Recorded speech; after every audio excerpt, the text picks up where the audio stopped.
રાજ્યની સૌપ્રથમ અમૃત ભારતની ટ્રેનનો આજરોજ સુરતથી પ્રારંભ થયો છે। અમૃત ભારત ટ્રેન સુરતથી બારડોલી આવતા ભવ્ય સ્વાગત કરવામાં આવ્યું હતું। બારડોલીના ધારાસભ્ય ઈશ્વરભાઈ પરમાર દ્વારા લીલી ઝંડી આપી ટ્રેનને પ્રસ્થાન કરાવ્યું હતું। રાજ્યની સૌપ્રથમ અમૃત ભારત ટ્રેનનો સુરતથી પ્રારંભ થયો છે। સુરતના ઉધનાથી ઓડિશાના બ્રહ્મપુરને જોડતી ટ્રેનને વડાપ્રધાન નરેન્દ્ર મોદીએ ઓડિશાથી વર્ચ્યુઅલી ફ્લેગ ઓફ આપી ટ્રેનનો શુભારંભ કરાવ્યો હતો।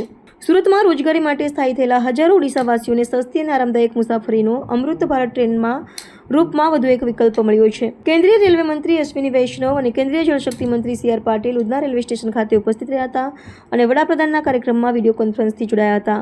ઉધના બ્રહ્મપુર અમૃત ભારત ટ્રેન રવાના થઈ બારડોલી રેલવે સ્ટેશન આવતા માજી કેબિનેટ મંત્રી અને બારડોલીના ધારાસભ્ય ઈશ્વરભાઈ પરમાર, સુરત જિલ્લા મહામંત્રી જીગર નાયક, બારડોલી નગરપાલિકાના પ્રમુખ ધર્મેશ પટેલ, ઉપપ્રમુખ વિજય પટેલ તેમજ મોટી સંખ્યામાં બારડોલી અસ્થાન કન્યા વિદ્યાલયની બાળાઓ, રેલવે અધિકારીઓ તેમજ બારડોલી નગરના આગેવાનો ઉપસ્થિત રહી તિરંગા ઝંડા લહેરાવી અમૃત ભારત ટ્રેનનું સ્વાગત કરવામાં આવ્યું હતું તેમજ વંદે માતરમના નારા લગાવી લીલી ઝંડી આપી ટ્રેનને પ્રસ્થાન કરાવી હતી। સુરતના ઉધનાથી ઓડિશાના બ્રહ્મપુરને જોડતી આ ટ્રેન તારીખ 5મી ઓક્ટોબરથી નિયમિત કાર્યરત થશે, જેનું બુકિંગ પણ શરૂ કરી દેવામાં આવ્યું છે। સામાન્ય મુસાફરો, ખાસ કરીને સુરતમાં સ્થાયી થયેલા ઓડિશાના શ્રમિકોને મુસાફરોને સસ્તા ભાડા સાથે આરામદાયક મુસાફરીનો અનુભવ થશે। નંદુરબાર, જલગાંવ, ભુસાવલ, બડનેરા, વર્ધા, નાગપુર, ગોંદિયા, રાયપુર, ટીટલાગઢ, રાયગડા, વિજયનગર સહિતના પ્રમુખ સ્ટેશનો પર રોકાશે।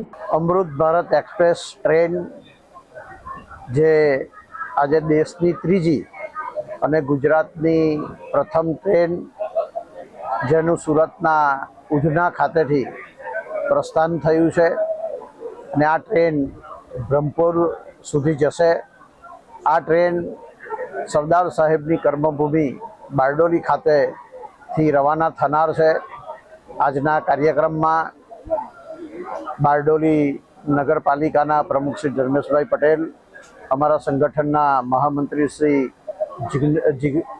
જીગરભાઈ નાયક, અમારા ઉપપ્રમુખ વિજયભાઈ પટેલ, તાલુકા સંગઠનના પ્રમુખ આનંદભાઈ પટેલ, નગરના સૌ નગર સેવકશ્રીઓ, અમારા સંગઠનના પદાધિકારીશ્રીઓ, અમારા સાર્વજનિક વિદ્યા મંડળ અસ્તાનના પરિવારના સૌ સભ્યો, સૌ મુસાફરો, પ્રેસ મીડિયાના મિત્રો, રેલવે વિભાગના અધિકારી કર્મચારીગણ ખૂબ મોટી સંખ્યામાં આજે શુભેચ્છકો બારડોલી રેલવે સ્ટેશન ખાતે ઉપસ્થિત રહ્યા છે અને થોડી જ ક્ષણોમાં આ ટ્રેન અહીં બારડોલી ખાતે આવી પહોંચનાર છે, જેને અમે પણ ગ્રીન સિગ્નલ આપીને અહીંયાથી આગળ રવાના કરીશું।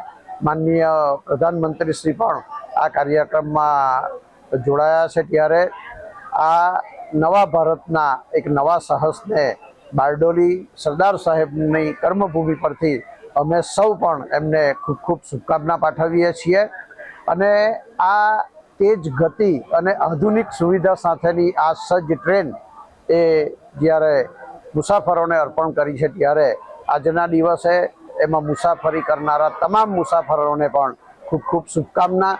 એમનો ખૂબ જ સુખદ પ્રવાસ રહે એવી શુભકામના। અને જે આધુનિક સુવિધાથી જે વધુ પડતા મોટા સ્પેસ છે, એની વિન્ડો પણ મોટી છે અને આજે આપણે જોઈએ છે વંદે ભારત પછી અમૃત ભારત એક્સપ્રેસ જે નવી આવી છે એ ખરેખર મુસાફરીમાં ખૂબ સારો એ સુધારો છે અને મુસાફરોની સુવિધાના પણ આ એક નવું સોપાન માનનીય દેશના વડાપ્રધાન, વૈશ્વિક નેતા આદરણીય શ્રી નરેન્દ્રભાઈ મોદી સાહેબ અને રેલવે વિભાગ તરફથી આ ટ્રેન આજે શરૂ થઈ છે।